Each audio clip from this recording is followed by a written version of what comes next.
Thank you all very much. I work with Bob Lighton in the Justice Department. We overlapped a few years, and the reason I'm here tonight is Bob asked me if I'd come out. And the one conclusion I'll take away no matter what is he's aged a whole hell of a lot better than I have. So this is already a tough evening for me, but I'll try to make it through.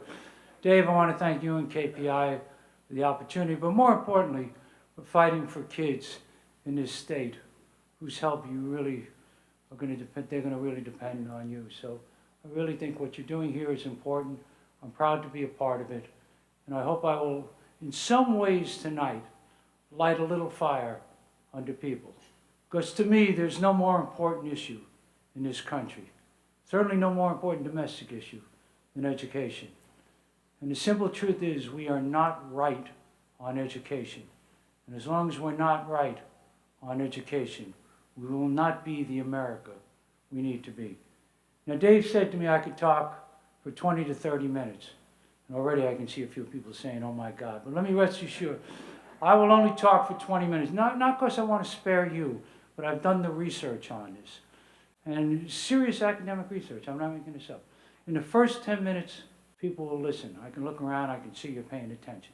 Next 10 minutes, by and large, listen, I'll tune you out a couple of times and so forth, but they'll hear most of what you say. After 20 minutes, they only think about sex. So I am not going to compete. You think, no, this is serious. This is real academic literature. So I'm not going to compete with that. So let's try and stay together for 20 minutes and see if we can get some work done. Then you can think about sex for the rest of the evening. You can even do more if you like. This young lady down here is having a good time already. I may be working against myself. Let me start with why I say, Langston Hughes has a great poem called Let America Be America Again. And to me, that's what education is. Dave told you about his life. I grew up in public housing in New York on the first floor in a family in which nobody had been to college. My father was a postman. And it would have been easy to have low expectations for a kid from public housing with teachers in Queens, particularly a physics teacher named Sidney Harris. Let me see a world that I couldn't see from the first floor of public houses.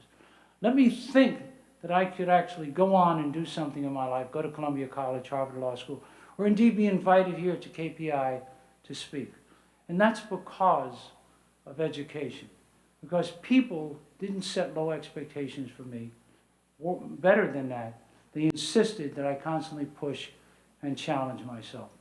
When I look around now, and I see the defining domestic issue in our nation, whether you call it inequality, social mobility, or what have you, what you see is a situation where we're tearing the fabric apart. We actually talk about the 1% as an other being, another people.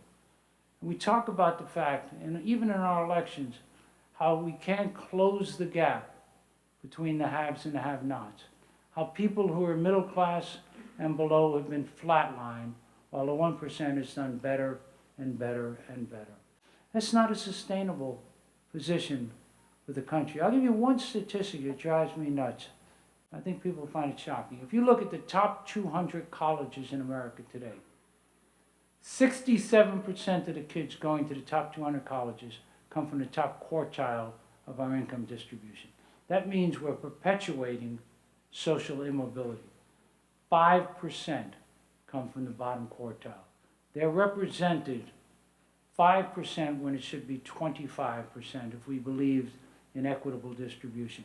That's one of many statistics. Now look, when we talk about inequality, there's lots we can talk about. A lot of things we need to think about, tax policy, social policy, and other things. But the one thing we certainly, the indispensable thing, is education. And right now, it is so inequitable in our country. Kids who grow up in poverty, oftentimes children of color in this country, are systematically getting a much poorer education. And so we take the kids with the greatest challenges, we give them the crummiest education, and then we wonder why we have these massive achievement gaps. And so whatever else we do, we've got to get this one fixed and right. Now the thing to know, and this is important because there's going to be a lot of discussion, everybody wants to argue about money and everything else. From 1970, when we started counting, there's a test called the NAEP, National Test.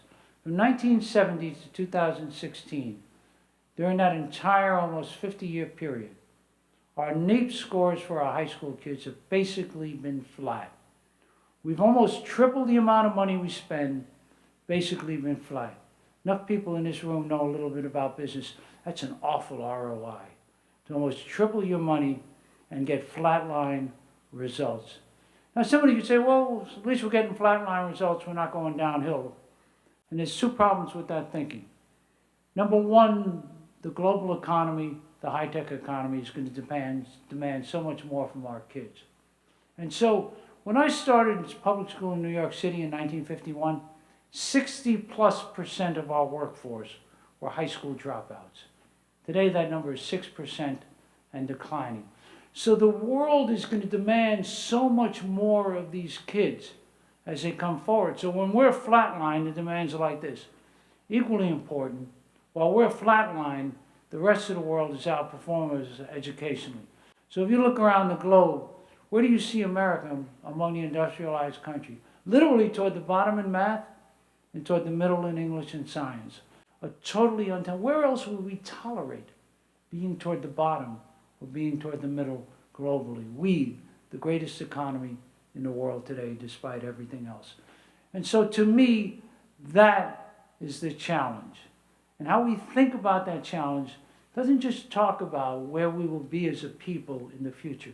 It talks about what kind of people we are. What are our values? What do we owe to kids who grow up with the most challenged environment? These kids, by the misfortune of birth, start out with a tough hand to play. And what do we say to them? We pile on. We say, we the wealthy, our kids will get a great education. With those kids, they'll just have to make do. Whatever the neighborhood school is, fine. And so that's why when Mike Bloomberg called me, and I was making good money at the time at Bertelsmann, and he said to me, would you like to be the school's chancellor? My first response was, gee, Mike, you got the wrong name from your Rolodex, because I don't know the first damn thing about this. I mean, I went to public school in New York, but why would you choose me? And he said, just a little bit what Bob Leiden said. He said, anybody who is willing to take on Bill Gates and fight against monopoly, it's just the guy I want to run. And subsequently, I became friends with Bill, and I kept telling him I had a unique career trajectory. I went from suing the largest private monopoly in America to running the largest public monopoly in America. So I told Bill he taught me religion. And I'll tell you another story, true story. After all this, and it was an ugly lawsuit, after all of this, Bill decided, a year before I had been chancellor, he gave New York $10 million to build new small schools. And when he heard I became chancellor, he was not happy. But he thought long and hard about it, talked to Warren Buffett, and decided he would support us. Came to New York, and I hadn't seen him since the lawsuit, gave us $51 million to build more small schools. We get together on the stage, he made some jokes, I made some jokes. I barely could breathe the whole day. I finally got off the stage, I could breathe again. One of my principals tugs me on my suit and says, Chancellor, he said, $51 million. That's a great day. He said, think what Gates would have given you if you hadn't sued him. So this is what gave me real hope. My principles were a lot sharper than I gave them credit for. So I tell this story because everything I was about, paradoxically, I was running the monopoly. And yet from the day I got there, I wanted to break it up. Now, we called our reform, and I want you to think about this a little bit, we called it Students First, Children First, a system of great schools, not a great school system. Now, Children First was a statement of values. The system ran for everybody else. So all the adults and the unions and the school boards and the politicians, I got it. They all had their piece, and when I was running the school system, it was a $22 billion rock. And they all had their piece of the rock. And the kids, not so much. So this was about values. And I told everybody, the 137,000 people that work for us in the Department of Education, I told them, I want you to look at every decision you make from the eyes of the kids as if they were your children, and put those children first. But the more important piece of that, the more really sort of mission-driven piece, was a system of great schools, not a great school system, because you see the big players, the school boards, the unions, the PALs, and all the others, they're systems-driven people, because systems have power. But you see, kids, parents, they're schools-driven people. People used to say to me, New York City is a crummy school district. You say, maybe. Some of my schools are the best schools in the world. Some of my schools nobody should have to send their kids to. The school is the unit that matters. And if we don't focus on that, we're not going to understand what education is about. Because education doesn't take place in a bureaucracy. It doesn't take place in a system. It takes place in a school. And from the day I arrived, everything what I was about was to create more good schools in New York City, because that's where my kids would be educated. And we had a basic three-pronged strategy. But before I get to the strategy, I want to go to this issue which has been talked a lot about, touched on by Dave and others in the video, about school choice. Because this really gets under my skin. Because the most powerful people in the world insist on school choice for their kids while they block school choice for other people's kids. And so when I was chancellor, I asked everybody, principals, school teachers, everybody I found, I said, how many of my schools in New York would you send your kids to? Right, let's take a comparable one. How many people in this room, how many schools in Kansas City, Kansas, would you send your kids to? Right, Dave gave you the numbers. The answer is as close to zero as you're going to find. In New York, people would say to me, oh, maybe 20%, 15%. I'd say, whose kids should go to the other 75% or 80% of our schools? And I developed an acronym for it. I called them OPKs. OPKs are called other people's kids. You see, but mostly in New York, other people's kids, those were the poor kids. Those were the children of color. Those were the people whose parents couldn't move to a better neighborhood if they didn't like the neighborhood school, or send their kid to a private school like so many of the affluent could. So it goes back to this basic theme, which I always think about this, and probably inappropriate dinner time conversation, but what the hell. One of my favorite movies is When Harry Met Sally. And one of my favorite scenes in Harry Met Sally is when Meg Ryan is in a delicatessen in downtown New York, right near where I work, and she fakes an orgasm. And everybody is watching in the restaurant, and then this movie shifts to a woman, an older woman at another table, and the waiter said, what would you like to eat? She says, I'll have what that woman's having. Right? So the reason I love that, I figure if the rich, the affluent, the middle class, they want school choice, I guess as a poor guy, I wouldn't mind school choice for my kids either.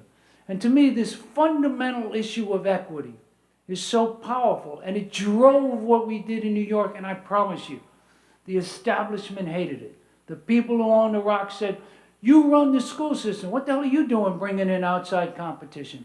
But that was the essence. And how do we do it? We did it basically in a three-step process. First thing we did, we lined our schools up. When I started, we had 1,250 of them. And we compared them, elementary, middle, and high school, apples to apples. And we didn't say we take a school in an affluent community and compare it to one in a high-poverty community. So we got a whole bunch of schools in affluent communities, a whole bunch of schools in high-poverty communities. We'll compare them and look at the progress they make. And based on that, we put a letter grade on every school. And Dave, if you want to be unpopular, just put letter grades on schools. I'll tell you, really, any community I go to that had. But I thought people ought to know.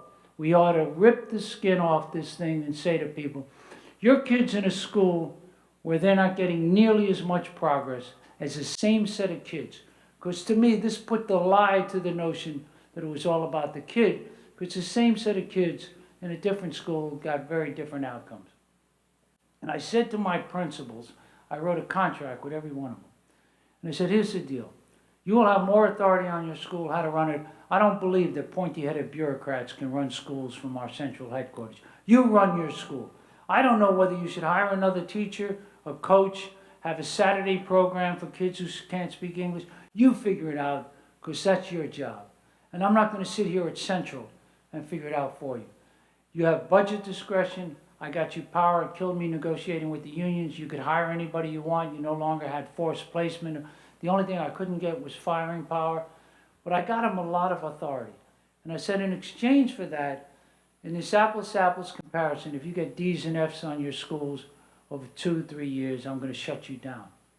And you could hear the air go out of the room. But the principals wanted the authority and believed they could perform.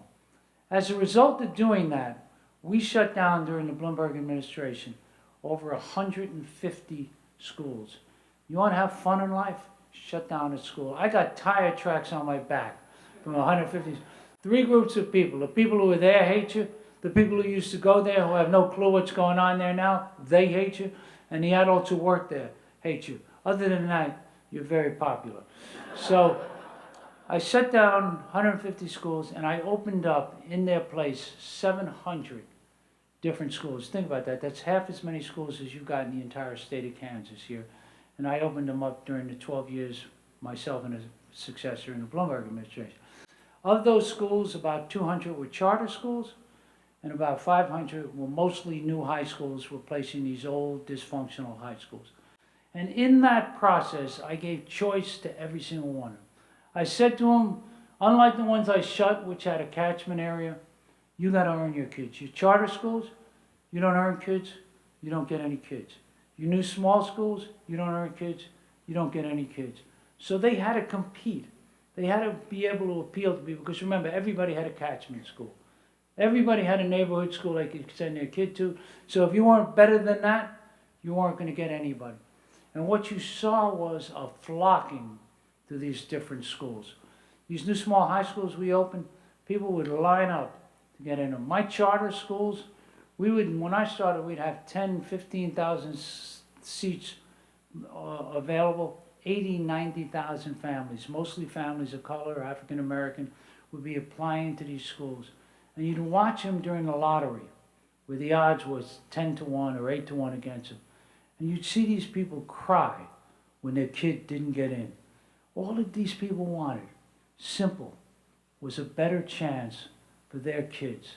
And yet everybody was fighting against us, saying, how could you open up these charter schools? You run the public school, you're creating competition against your own people.